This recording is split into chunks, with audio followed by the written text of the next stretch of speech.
Here we have a 2014 on a 64 registration, VDL SB200, Wright Pulsar 2, 44-seat, PSVR compliant, single deck bus.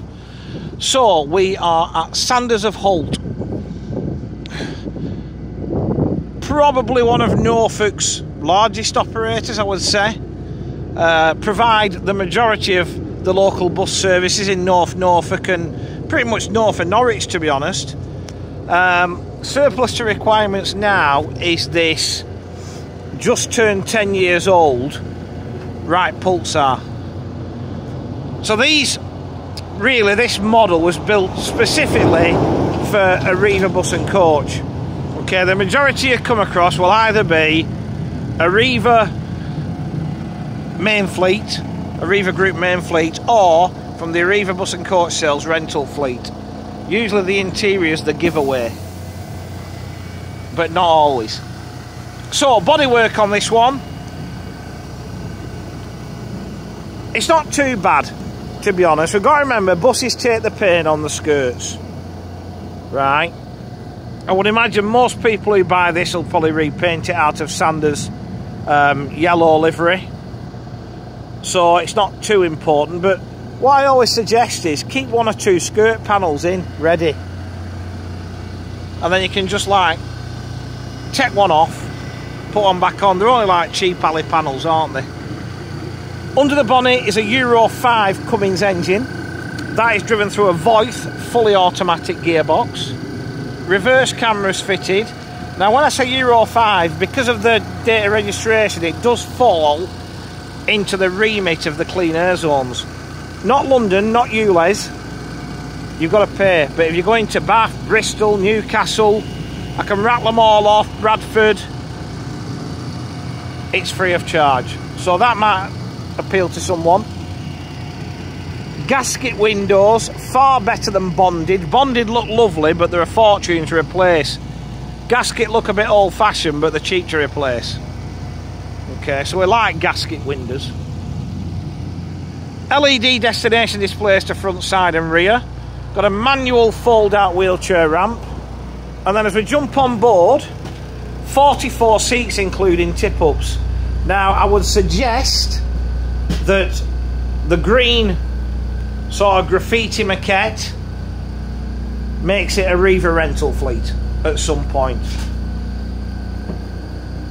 Might be wrong, but that's my instinct. Normally if it's a Riva fleet, it will have a Riva turquoise maquette. Seats are in great order. Back corners are always a giveaway for any sort of water ingress. They're fine. Even the seat backs, not much sort of vandalism, scraping. One's been replaced because it's a first group purple one. But other than that, seats are in good order. You know, if you're looking for high capacity for a school contract and you don't need seat belts, nothing wrong with this. This will do the job every day. But it'll also do rail replacement because it ticks the PSVR box. Obviously you're not going to use it on West Coast Main Line, but provincial rail replacement, it'll work. Loads of space here, so you've got wheelchair space here, space for one wheelchair, buggy space here, so there's no falling out between mums and dads and disabled. Everybody's got their own space. Standing, this always makes me laugh. According to this, maximum standing on this vehicle is 40. Okay. Now, have a look. You want to see it, don't you? You want to see 40 in here and see what it looks like, along with every seat full. And when we had a common sense and we're on Coif, they come and look at the bus and they go, right, how many people do we think comfortably will stand up there? 10. Right, 10 standing. Certificate of conformity, they go, right, what's the maximum gross vehicle weight? What's the average weight of the average person? Let's just get a calculator. Oh, you'll get 40 on. Aye, crack on. So, always makes me chuckle. But, when it comes to a contract, that's the bit that matters. Doesn't matter if they'll fit, as long as it'll say they'll fit. Right? We're wired for CCTV, as you can see. Dash all in good order. Standard kind of DAF centre console with the right bits up there. Mileage on this one, if you can see, 760,000 kilometres, give or take. Okay, obviously you don't get all the ticket to gubbins, but in fairness, can't argue, it's a clean tiny bus that'll do a job. So,